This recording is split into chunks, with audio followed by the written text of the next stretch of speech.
On a parlé de la rencontre entre Mark Carney et Donald Trump. Amplement, on a joué pas mal, même quasiment l'intégralité hier de cette rencontre historique, je n'irai pas jusque-là. Moi, tu sais, des fois, tu te fais une tête, tu te fais une idée. Puis moi, écoute, j'étais convaincu que c'était pas une grande rencontre, que Mark Carney n'avait pas prouvé grand-chose. Je me lève un matin, Québécois donne 10 sur 10. C'est partout. Puis je dis Québécois... de ce que j'ai compris, pour avoir écouté des segments, même Jean-François Lisée hier qui a donné B- dans notre show, moi je le trouvais déjà généreux. Ça a l'air que c'est lui qui a donné la pire note là. De tout le panel. Là. Ouais. Donc, je dis Québécois, je dois ajouter la presse, puis je vais ajouter Radcan là-dedans. Donc, tout le monde a été soufflé par la performance de Mark Carney. Là, j'ose avec Pat. Pat semble plus ou moins d'accord avec les grands médias. Je veux me faire une tête comme faut. Fait que c'est sûr qu'habituellement, avec Yann du podcast Yann et Frank et du site votreconseiller.net, on parle un petit peu plus d'économie, quoique je sais que Yann aime bien ça, jaser de politique. Oui. Puis je vais lui demander d'entrée de jeu, net frais de sec, là. Yann, 10 sur 10? Écoute, Mark Carney, lui, là, il va tenir tête à Donald Trump. Puis il a dit que le Canada n'était pas à vendre. C'est juste ce qu'on a retenu, hein? Il a dit 2 phrases, on en a retenu une. C'est tout. C'est vrai, c'est triste quand même que puis je vais radoter là, parce qu'on en a parlé en intro, mais c'est triste pareil de constater que c'est nous on a retenu que ça, alors que l'élément majeur de cette rencontre-là, c'est de dire que ça changera pas. Donald, il fait dire qu'il n'y en a rien à battre du Canada, il nous trouve bien beau puis bien fin, mais c'est tout. Côté business, il veut tout que ça se passe aux States. Tu sais, on devrait peut-être se mettre notre nez dans notre caca, là, parce qu'il y a du caca, mais non, nous, on y a dit, hein? Hey, on y a dit 10 sur 10. Écoute, mettons que tu regardes une game du Canadien en série, puis après 2 périodes, le temps de possession de la rondelle est de 25 minutes pour les Capitals de Washington et de 5 minutes pour les Canadiens de Montréal. Ouais. Est-ce que tu penses que le Canadien mène après ces 2 périodes-là? Ben, des bonnes chances que non, là. Non, des bonnes chances qu'on est en train de manger une volée. Ben oui. Ben oui. Ben, le temps de parole hier a été mesuré. Ah, ouais? Oui. L'extrait complet, parce que moi, je pense qu'il y a beaucoup de gens qui ont écrit leur chronique hier avec l'extrait de 2 minutes que ça sur X. T'es sérieux, là? Ça me déboîte, là. Oui, je suis sérieux. C'est ça qui est arrivé, JC, là. Ils ont lu les grands titres, ils ont dit « Ah, ouais, il a dit que le Canada n'était pas à vendre 10 sur 10. » Oui, vraiment. C'est juste ça qui est arrivé, parce que la clip au complet, c'est 33 minutes. Ouais. Et il ne parle pas 4 minutes dans la clip. Wow! Mark Carney ne parle pas 4 minutes dans cette clip-là. Il y a même une séquence de 10 minutes où est-ce que Donald Trump parle des outils, il parle des guerres un peu partout. Il fait le tour de la planète. Il parle de la décoration du bureau ovale. Il parle de la bibliothèque d'Obama. Oui, il parle des woke. Il réussit à donner une pointe à Mélanie Joly, hyper subtile, pendant son monologue. Personne ne s'en rend compte.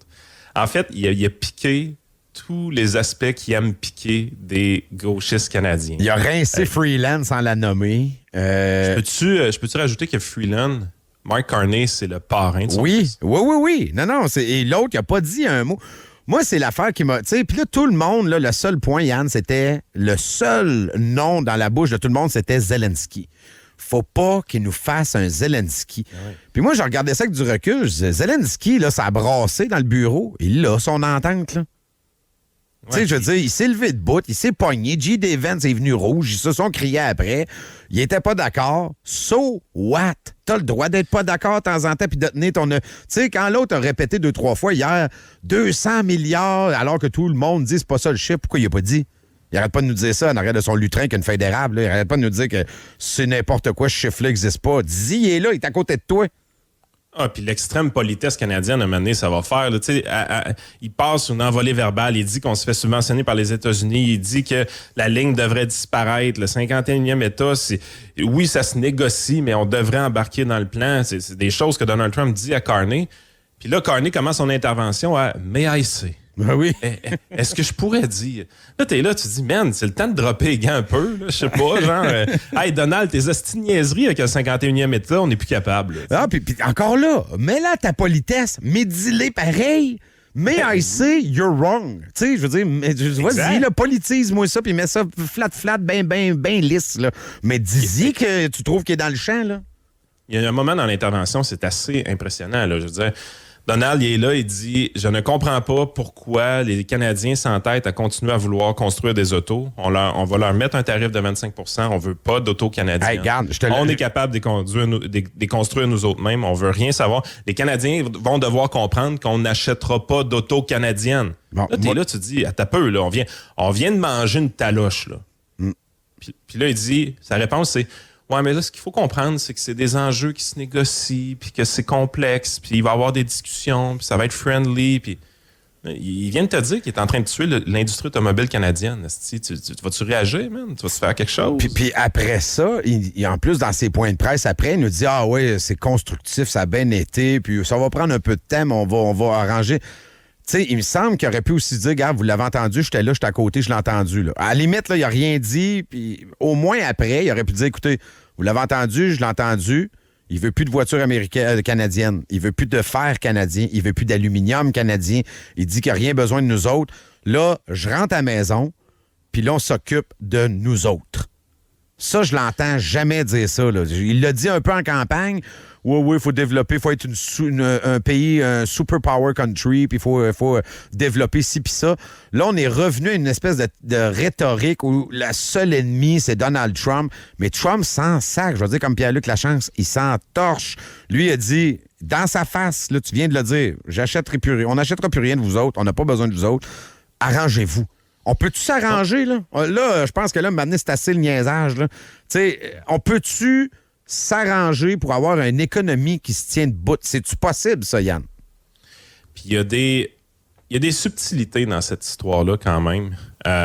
Première des choses, là, le Canada, présentement, est relativement épargné côté tarif. Contrairement à tous les autres pays qui ont un tarif de 10 % d'entrée, nous autres, on n'a pas ça. On n'a pas de blanket tarif. Ouais. C'est ça, on n'a pas de tarif qui s'applique à tous les biens. Okay? Ça, on n'a pas ça. On est relativement chanceux de ça. Par contre, on a des tarifs sur l'acier, l'aluminium et les autos. Ben, aujourd'hui, là, le lendemain d'une victoire historique de Mark Carney devant Donald Trump, on est encore avec des tarifs sur l'acier, l'aluminium et les autos. Ouais. Et j'ajoute ceci à la question, est-ce qu'il y a quelque chose qu'on peut faire pour que ça change? Voici l'extrait. Tariffing Canada. Is there anything he could say to you in the course of your meetings with him today that would get you to lift tariffs on Canada? No. Why not? Just the way it is. C'est assez clair, là. Ça peut pas être plus clair. Mais là, je commence à être dans le camp un peu des gens qui pensent que Mark Carney, ça fait aussi son affaire, ce qui se passe. Non pas d'un point de vue électoraliste, parce que ça, c'est réglé pour un bout de temps de son côté, minimalement 18 mois, évidemment. Mais je pense que ça commence à faire son affaire parce que quand tu vas dans la plateforme électorale de Mark Carney, ce que tu vois, c'est qu'il y a de l'argent qui rentre pour les contre-tarifs de Carney. Et on parle d'une vingtaine de milliards de dollars. Ouais, puis il est budgété, là. Il est budgété. Puis je pense que ça fait les affaires parce que c'est une taxe qui est déguisée, les tarifs. En fait, c'est la raison pourquoi les tarifs ont toujours existé. C'est que ça permet d'aller taxer des biens sans que le consommateur s'en rende compte. Mais non, il y a l'impression qu'on se défend. Nous autres, on prend ça comme... Hey, ils nous envoient des missiles, nous autres aussi. Mais non, on se défend pas, c'est une taxe déguisée. Exact. Puis, tu sais, si on regarde réellement comment la fiscalité fonctionne au pays depuis les années 80, on s'est pas fait... La classe moyenne inférieure, les gens un peu plus pauvres, si vous regardez vraiment de façon objective, les taux d'imposition sur les revenus des gens ont reculé, ont baissé au fil du temps. Les taux d'imposition qui ont augmenté, c'est les nouveaux paliers qui ont été faits pour les personnes un peu plus riches. Mais historiquement, le gouvernement a réussi à avoir toujours de plus en plus de revenus dans son budget avec toutes sortes de taxes et d'impôts déguisés. Le green a vraiment servi énormément à ça.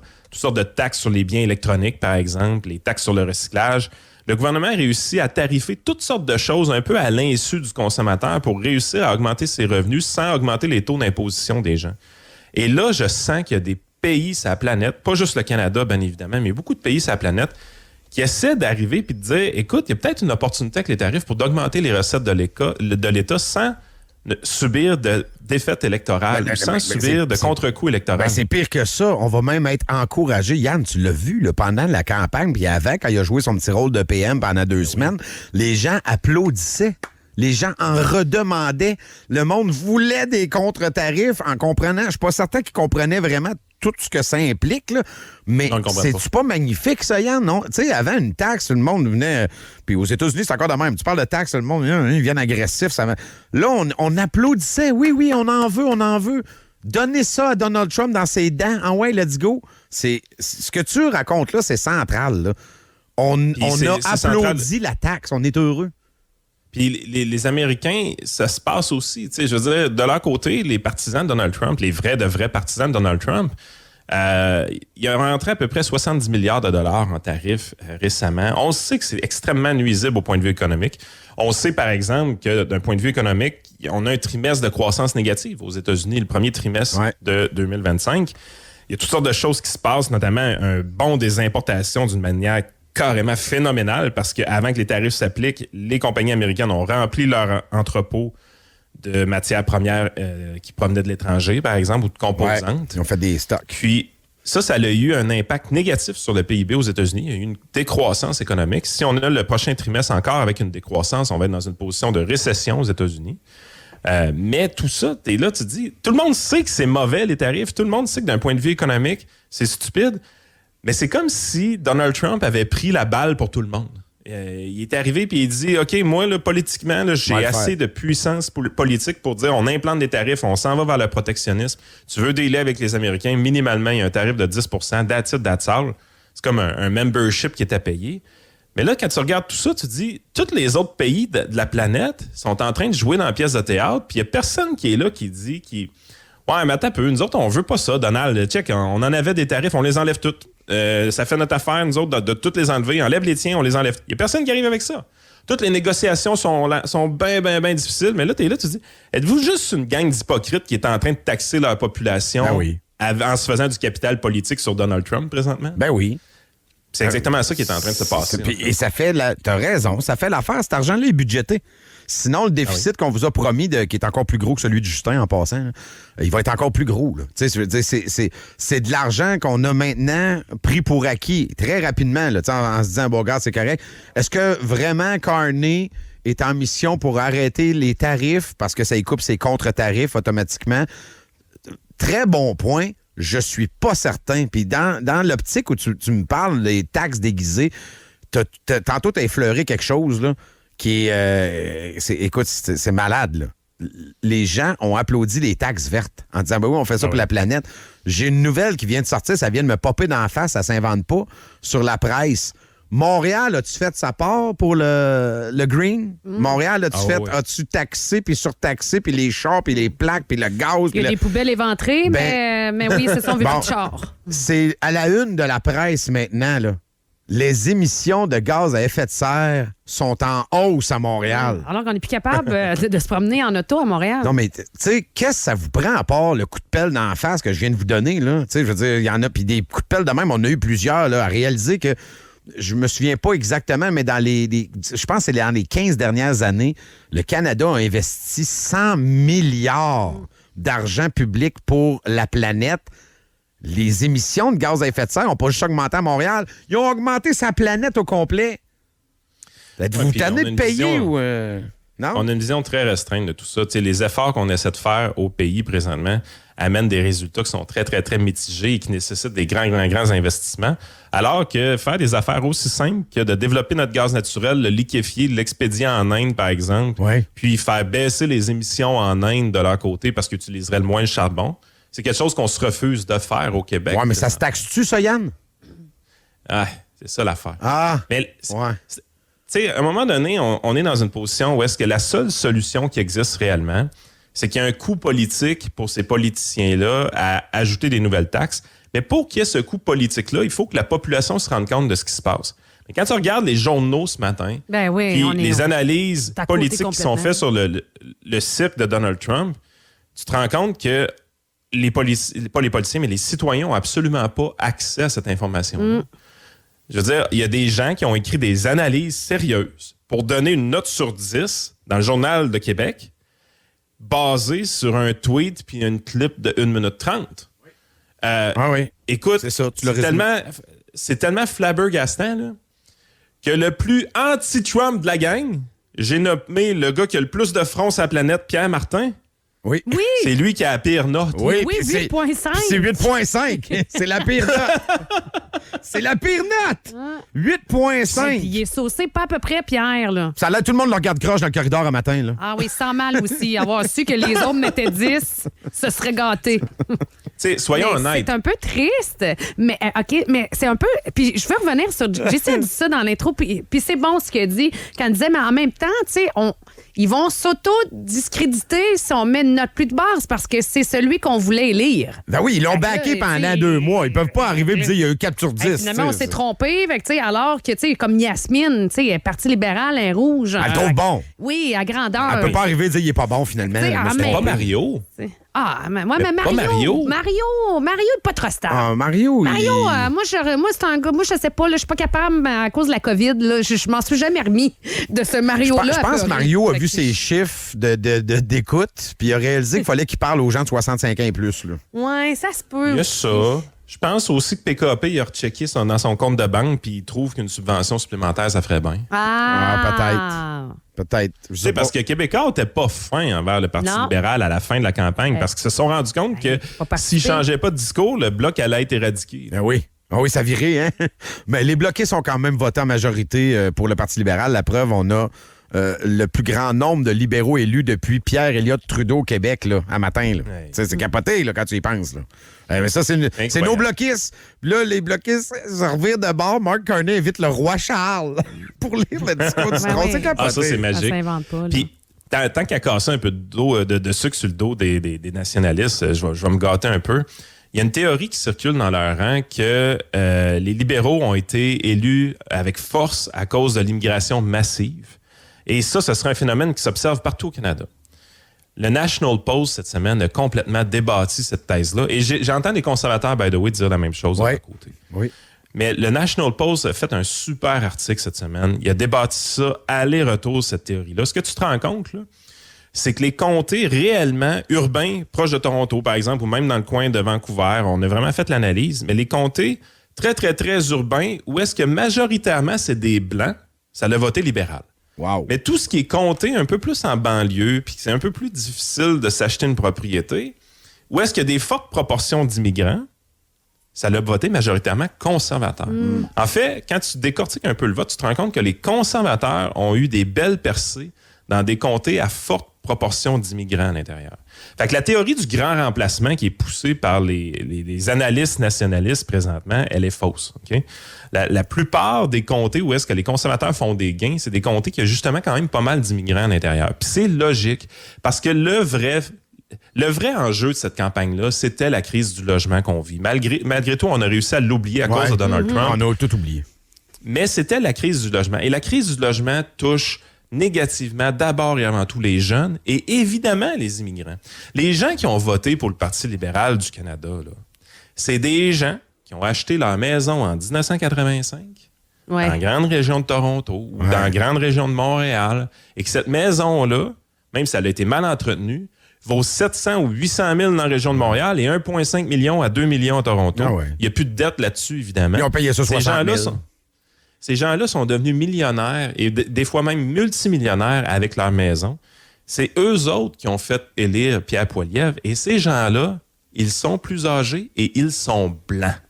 Ouais, c'est garde. Je suis en ligne direct avec toi, avec tout ce que tu viens de dire. De toute façon, cette espèce d'histoire-là a déjà été débattie à l'élection américaine. Ouais. Alors que les Latinos, Oui. les Afro-Américains ont voté, pas en majorité, mais en bien plus grande proportion qu'on pensait. Là. Ils se sont virés vers Donald Trump, je vois le vert, qui parlait de faire un ménage de l'immigration puis de remettre tout le monde dehors. Fait que c'est en droite Mais ligne quand avec ce tu que tu parles- Mais c'est le même phénomène aussi qu'on voit chez les jeunes. Ah, les jeunes, ça va voter libéral pour l'éternité, on est pris avec eux autres. Je vous annonce et je vous répète que les jeunes, même sur l'exercice qu'ils ont fait, Élection Canada, faisant voter les jeunes du secondaire, c'est le Parti conservateur qui a gagné, je vois le vert. Carrément. Puis c'est logique parce que c'est le vrai enjeu de la campagne, c'était ça. Donald Trump, c'était un faux enjeu. C'était un enjeu. C'était la qui était peur. Un écran de fumée. Exactement. Mais tu sais, il va y avoir une élection dans 18 mois. Je suis content. Honnêtement, je suis vraiment content. L'attitude de winner que les conservateurs ont pris, c'est une attitude de gagnant. Un gagnant, tu mesures non pas ça avec ses victoires, mais tu mesures ça sur la façon qu'il se relève après une défaite. Les conservateurs se sont extrêmement bien relevés de cette défaite-là. Le gars en Alberta qui s'est levé, qui a levé la main, qui a dit « Pierre, viens dans mon comté, j'ai un comté sûr, je démissionne, je te le laisse.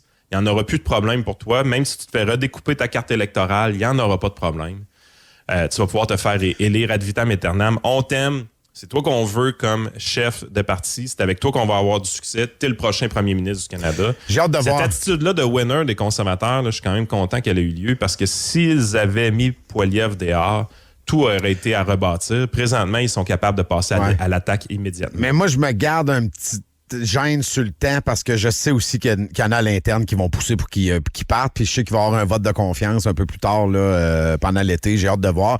Et l'autre affaire, tu sais, tout ce que tu viens de dire, c'est vrai, là, l'histoire du député là, dans l'Ouest qui laisse sa place. Il y a déjà un plan pour qu'il y ait 200 candidats d'inscrits. Vive la démocratie. C'est épouvantable. On laisse ça Ça n'a aller. pas eu c'est pas d'impact, grave. ça. Non, je sais, mais juste dans le... Tu sais, s'il vous plaît, là. On peut avoir de l'air sérieux une fois de temps en temps. Là. C'est pas parce que t'es Non, pas ça fait pas d'accord sérieux. avec le gars que t'es obligé. T'sais, imagine si on faisait ça pour chaque fois qu'un candidat du Parti libéral d'un comté. C'est débile. Ça n'a pas de sens, là. Débile. Écoute, juste pour finir là-dessus, honnêtement, je sais qu'il y a des gens qui aimeraient ça que Poilievre se tasse, mais ces gens-là sont principalement concentrés proches de Doug Ford et des supporters de Build Toulouse au Québec qui, malheureusement, ont été élus députés. Ça, là, tenez-vous tranquille, les amis. Hey, Doug Ford, le faux conservateur. Incroyable. Capitaine Canada. Merci, Yann. Yes. Hey, Build Toulouse, pour ceux-là qui se demandent c'est qui, c'est Jean Charest, les amis. Ah! Pourquoi? Comment tu l'as appelé? Build Toulouse. Ah! C'est super positif. Ben, son slogan de campagne, c'était Build to Win. OK. Puis ça n'a pas été facile pour Jean. Merci, Yann. Salut. Je comprenais Bill Toulouse. C'est drôle de nom. Salut, Yann. Salut. Salut.